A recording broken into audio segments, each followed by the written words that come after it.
Bismillahirrahmanirrahim.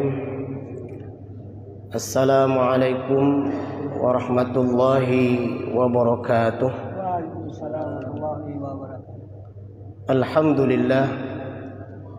Amsayna wa amsal mulku lillahi walhamdulillahi la syarika lah. La ilaha illahu wa ilaihin nusyur.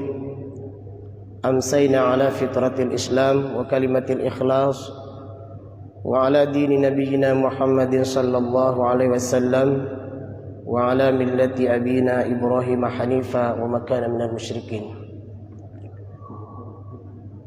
A'udzu billahi minasy syaithanir rajim. Ya ayyuhalladzina amanu ruk'u wasjudu wa'budu rabbakum waf'alul khaira la'allakum tuflihun. Wa qala Nabi sallallahu alaihi wasallam, sittatu majalisil mu'min dhaminun 'ala Allah ta'ala ma kana fi syai'in minha fi sabilillah aw masjidi jama'atin aw 'inda maridin aw fi janazatin aw fi baitihi aw 'inda imamin muqsitin yu'azzarahu wa yuwaqqiruhu. Rawahu Al-Bazzar wa Tabrani. Judul nasihat kita di kesempatan yang sangat mulia ini adalah 6 majelis yang dijamin oleh Allah Subhanahu wa taala.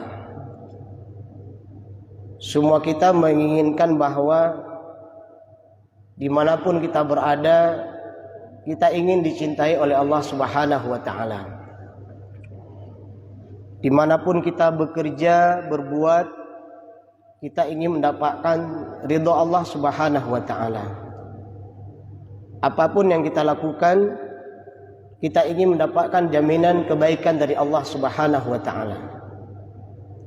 Maka hadis yang kita bacakan di sini, di mana Rasulullah sallallahu alaihi wasallam memberitahukan dalam hadis ini ada 6 majelis, ada 6 tempat di mana ketika umatnya berada di situ, hamba Allah berada di situ, maka itu adalah majelis yang mendapatkan naungan dari Allah Subhanahu wa taala. Yang pertama kata Rasulullah, fi sabilillah, yaitu orang-orang yang berada di jalan Allah Subhanahu wa ta'ala. Ini sangat luas pemahamannya. Dimanapun kita berada, tempat apapun yang kita berada di sana, pekerjaan apapun yang kita lakukan, ketika itu adalah merupakan tempat yang diridai oleh Allah Subhanahu wa ta'ala, itu adalah fi sabilillah. Bukankah hari ini ketika kita berangkat ke tempat kerja kita, dan sebelum kita berangkat ke tempat kerja, kita senantiasa meminta dan memohon kepada Allah agar rezeki yang kita cari adalah merupakan rezeki yang halalan thayyibah. Kemudian kita berusaha ketika rezeki yang sudah kita dapatkan itu untuk kita gunakan ke jalan yang halal dan baik. Karena tidak sedikit di antara mereka ada orang yang mencari rezeki tidak halal dan tidak baik, ditambah lagi digunakan ke tempat yang tidak halal dan tempat yang tidak baik. Ada juga model manusia mencari rezeki secara halal dan baik, tapi menggunakan ke tempat yang tidak halal dan tidak baik. Nah, ketika kita berangkat ke tempat kerja kita, berniat mencari ridha Allah, kemudian berusaha mencari rezeki yang halal dan baik, kemudian kita gunakan ke tempat yang halal dan baik, maka itu adalah fi sabilillah. Hatta kita membuang duri di jalan atau segala hal yang mengganggu orang berjalan, itu fi sabilillah. Bahkan kita berdakwah di jalan Allah fi sabilillah. Artinya sangat luas. Intinya segala perbuatan yang itu mendapatkan ridha Allah, cinta Allah, itu adalah fi sabilillah. Yang kedua, kata Rasulullah, au masjidin jama'atin, berada di masjid untuk memakmurkan masjid yang itu adalah merupakan dijamin oleh Allah Subhanahu wa taala. Dalam sebuah hadis Rasul bersabda, apabila kamu sekalian melihat seseorang yang biasa ke masjid, maka saksikan bahwa dia adalah benar-benar beriman. Rawahu Tirmidzi. Kenapa orang yang menuju ke masjid, berada di masjid, berjamaah di masjid, dan bahkan seperti kesempatan hari ini kita mendengarkan kajian yang mudah-mudahan bermanfaat, itu adalah tempat yang dijamin oleh Allah Subhanahu wa taala. Kalaulah semua orang tahu bahwa berada di masjid, menuju ke masjid, mengikuti pengajian, itu adalah tempat yang dijamin oleh Allah Subhanahu wa taala, mungkin orangnya hanlat masjid ayo. Hanlat. Ada peluang. Tapi karena mereka tidak tahu keutamaan fadail daripada menghadiri, pergi menuju rumah Allah itu adalah tempat yang dijamin oleh Allah, maka hanya sedikit orang-orang yang tahu. Bukankah hadis yang sering kita dengar bahwa ketika Rasulullah menyebutkan bahwa orang-orang yang menuju ke masjid, maka langkah kakinya pun dihitung pahala. Langkah yang pertamanya dihitung pahalanya, langkah yang keduanya dihapus dosa-dosanya. Dan di situ Rasulullah menyebutkan zihaban wa raji'an. Masya Allah. Apakah ketika saat dia pergi maupun ketika dia akan pulang.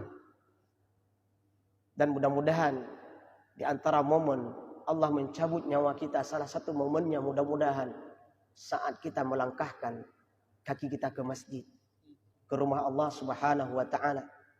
Saat kita sujud dan rukuk di rumah Allah Subhanahu wa taala. Saat kita membaca Al-Qur'an di rumah Allah Subhanahu wa taala. Saat kita mendengarkan majelis ta'lim di rumah Allah Subhanahu wa taala. Atau saat kita duduk rapat memberikan ide-ide terbaik untuk membangun rumah Allah Subhanahu wa taala, bukan hanya fisiknya, tapi ada kegiatan di dalamnya. Ini bagian daripada yang dijamin oleh Allah Subhanahu wa taala. Dan bahkan ketahuilah, ketika seseorang berada dan menuju ke rumah Allah Subhanahu wa taala, di sana ada ketenangan. Saban dagengket lang iya. Berarti engket miodro lang i tenang. Nah, disinilah kita mendapat kedamaian, ketenangan.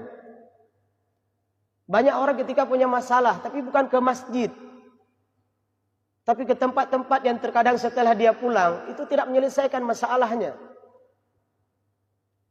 Atau bahkan dia bermaksiat kepada Allah Subhanahu wa taala. Wahai saudaraku, ketahuilah, ketika Anda punya masalah atau bahkan ketika Anda tidak punya masalah, sering menuju ke rumah Allah Subhanahu wa taala, terutama saat 5 waktu salat berjamaah. Bahkan dalam hadis yang lain Rasulullah menyebutkan, tidaklah mereka yang duduk di rumah Allah, ya duduk di rumah Allah kemudian wa yatadarasunal Qur'an, membaca Al-Quran. Nah, ini pernah kita sampaikan. Kita berharap yang mendengar nasihat yang kita sampaikan ini semoga bisa dipraktekkan.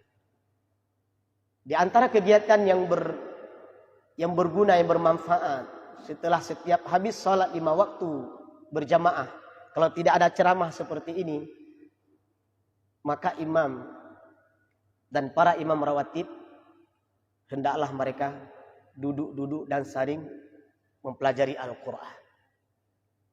Kita ulang kembali makra' yang pernah kita bawa dalam sholat. Nanti diperbaiki bersama-sama. Alhamdulillah kalau memang ada orang yang lebih di antara kita. Nah, ini penting, bagus. Kegiatannya cuma 2. 1, tahsinul Quran. 2, murajaah hafalan. Nah, ini bagus. Nggak lama, cuma 30 menit. Paling banyak 20 menit. Nah, ini luar biasa. Saya ulang ya, kegiatannya apa? Cuma 2. Tahsinul Quran dan tahfizul Quran. kita ulang kembali bacaan-bacaan yang sering dibaca, makra' hafalan yang sering dibawa dalam salat. Nah, dipimpin oleh seorang yang bagus bacaannya. Bagaimana kalau di antara kita sama-sama bagus, ya udah sambilan sama-sama kita memperbaiki. Nah, ini penting. Nah, tidak sedikit terkadang di antara imam dengan bacaan-bacaan yang bermasalah ditambah dengan bacaan-bacaan hafalannya yang terkadang juga bermasalah. Dan ini menguatkan, tidak terasa. Kalau nggak bisa 5 waktu dari setiap salat, 2 juga boleh. Atau 1 waktu juga boleh. Silakan nanti diinisiatif. Ya, ini bukan hanya di Masjid Istiqomah ini. Ya, siapapun yang mendengar nasihat yang kita sampaikan ini, silakan dipraktekkan. Ya, silakan dipraktekkan. Karena banyak sekali kita melihat dan mendengar bacaan-bacaan para imam dan makra' yang dibacanya terkadang ada yang bermasalah. Sekali lagi, bawalah dan ajaklah keluarga-keluarga Anda ke rumah Allah Subhanahu wa taala. Masya Allah. Kita senang dan bahagia rasanya hadir para remaja, para pemuda, pemudi hadir mengikuti majelis ta'lim di rumah Allah seperti ini. Keuntungannya apa? Di saat nanti mereka menikah, maka kebiasaan kita orang tua yang membawa anak-anak kita ke masjid nanti akan dipraktekkan untuk anak-anaknya kembali dan bahkan kepada cucu-cucunya. Jamaah rahimakumullah, menuju ke masjid, berada di masjid, ibadah di masjid adalah merupakan tempat yang dijamin oleh Allah Subhanahu wa taala. Kemudian yang ketiga, di sisi orang sakit, menjenguk orang sakit adalah sangat mulia. Membangkitkan optimisme kesembuhannya dan mendoakannya. Menjenguknya, memberikan nasihat-nasihat yang bermanfaat agar dia optimis. Berikan kabar gembira bahwa orang yang sakit itu diampuni dosa-dosanya. Dan bahkan dalam sebuah hadis, orang yang sehari-hari sehat, dia taat kepada Allah Subhanahu wa taala, kemudian dia sakit. Nah, berapa hari jumlah dia sakit, itu juga dihitung amal soleh. Masya Allah. Bangkitkan semangatnya agar dia bisa sembuh. Tidak sedikit orang sembuh itu kadang-kadang bukan dengan obat, dengan sugesti. Kita datang membaca hadis-hadis Rasulullah tentang bagaimana Rasulullah menyuruh kita membaca kalimat-kalimat mulia kepada orang sakit. Allahumma rabban nas, adhibil ba'sa ishfi, wa anta syafi la shifaa illa shifa'u shifa'uka la yughadiru saqama. Bismillahilladzi la yadurru ma'asmi syai'un fil ardi wala fis sama' wa huwas sami'ul alim. Terkadang tidak sedikit orang sakit yang kita lihat sakit fisiknya, itu terkadang tidak murni gangguan penyakit fisiknya. Terkadang bisa saja diganggu oleh syaitan. Ya. Dan insya Allah dengan bacaan Al-Quran yang kita baca dan hadis-hadis yang dianjurkan Rasulullah kita baca, insya Allah akan menyembuhkan penyakitnya. Nah, ini yang baru-baru ini kita lihat saat terjadi corona, ya, virus corona. Nah, ini sudah berlalu, cuma kita sampaikan saja. Ya brokan hana mangat apegah, nyoka mangat apegah hana kabeh. Bahkan lihat urun menenggai oleh virus corona ya. Salah satunya adalah enggak boleh dijenguk. Enggak boleh diberi nasihat, enggak boleh diberikan sugesti. Nah, ada sebuah ruang namanya ruang piniri. Nah, itu kalau sudah masuk ke ruang itu, jangankan orang biasa, dokternya enggak boleh datang ke situ. Kalaupun datang 3 meter jauhnya, dia pun pakai baju 5 lapis. Maka juga banyak dokter yang meninggal. Penyebabnya kenapa? Karena 5 lapis pakai baju, maka meninggal itu. Meninggal karena sakit kan. Ini mohon maaf. Mohon maaf kalau ada analisa saya yang salah. Nah, penyebab lain apa? Kenapa banyak kali orang yang meninggal? Karena takut. Kita berdoa, jangan masuk ruang pineri, jangan masuk ruang pineri, jangan masuk ruang pineri. Ternyata masuk juga. Kita mang si kenan. Udah pegah mana? Dokter hanjit tamang. Kemudian keluarga hanjit tamang. Ini mohon maaf. Mudah-mudahan tidak ada lagi corona jilid kedua. Kasipnya lah. Ada kali kaku. Nah, ini persoalan. Rasulullah menyuruh kita ketika ada orang sakit dijenguk, dinasihati. Maka pakan urung jamun sakit kok berat-berat, Kanada gitu bahasa Aceh Kanada. Tapi pulih dia. Secara zahir kita melihat hanale umum gitu. Tapi pulih pakan. Bijak Yahwa tanyo, bijak Miwa tanyo. Gume iramine, gume kuah tuhaya, gume ca guru, gu cupet-cupet gedu ba aki itu. Kemudian gu cupet-cupet gedu ba ule tanyo gebu hafizon, gu cupet-cupet padan tanyo. Lenak menan gua orangnya pulih tanyo. Nah, ini mohon maaf. Ya. Maka kalau ditanyakan kenapa banyak sekali orang meninggal saat kasus COVID kemarin, terutama di ruang Piniri itu, karena hanya tak kalian, hanya tak pegah. Ya namanya orang sakit, mohon maaf ya, yang namanya orang sakit itu butuh bantuan. Orang sehat saja butuh bantuan, apalagi orang sakit. Ya, kita ingin diminumkan air, kita ingin dimasakkan makanan, kita ingin disuapkan makanan, kita ingin dicupet-cupet akidahnya. Kita ingin dikisahkan kisah-kisah yang bermanfaat.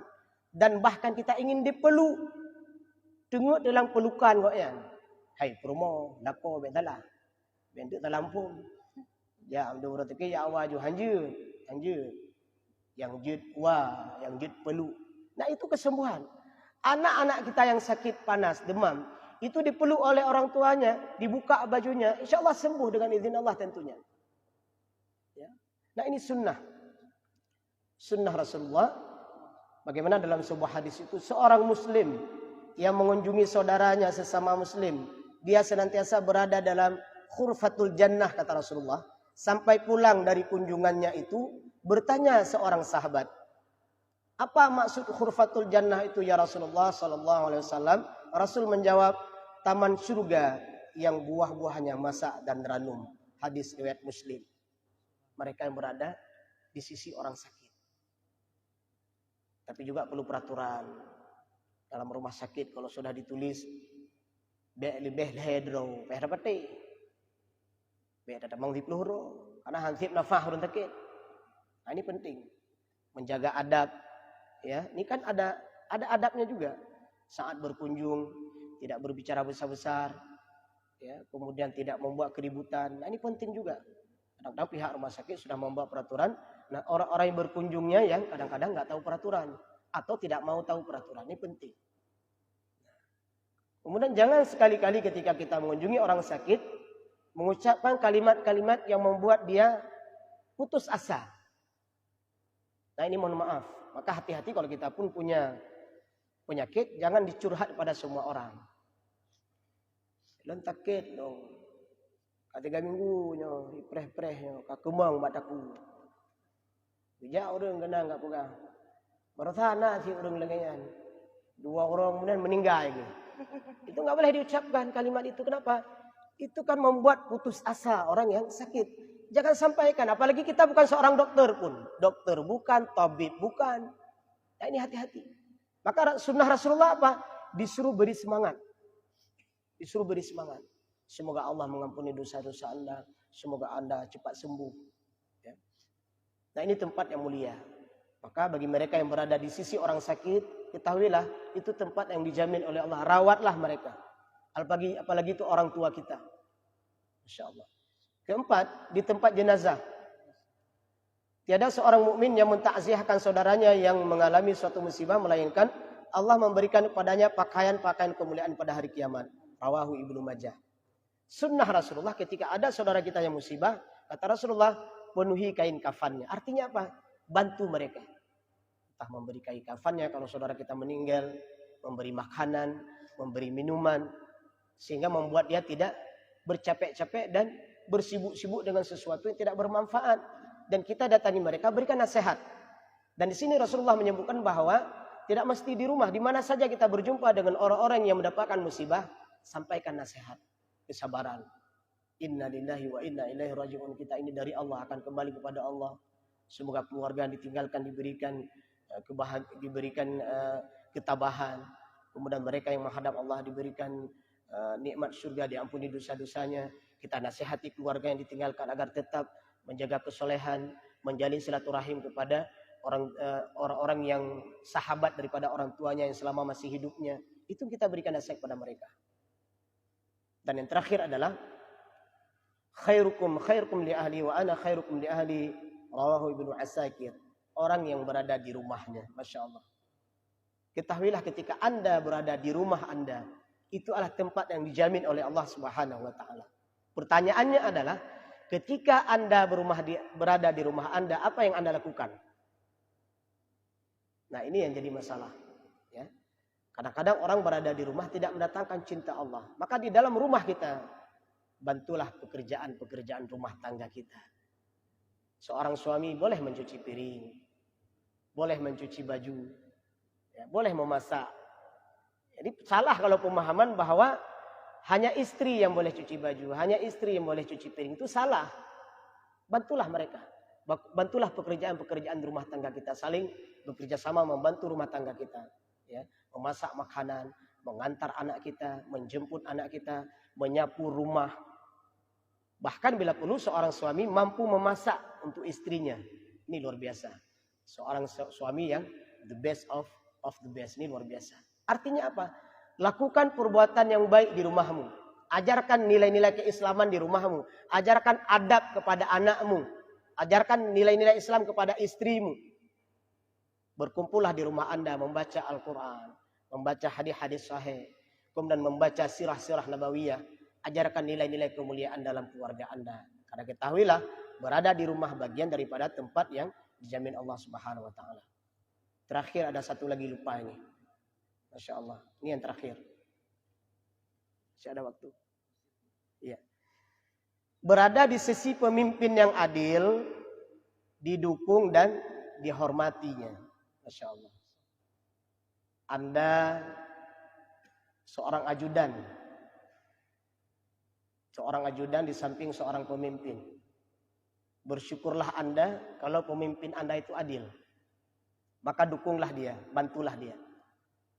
Kita sebagai bawahan berada di sebuah tempat bekerja kita. Pemimpin kita adil, bantulah mereka. Bantulah dia untuk menyelesaikan pekerjaan kita. Dan sebaliknya, Allah melaknat bagi mereka yang berada di sisi pemimpin yang zalim. Kenapa? Karena pemimpin yang zalim ini membuat program-program kerja yang tidak bermanfaat. Kemudian kita sebagai bawahannya adalah prajuritnya.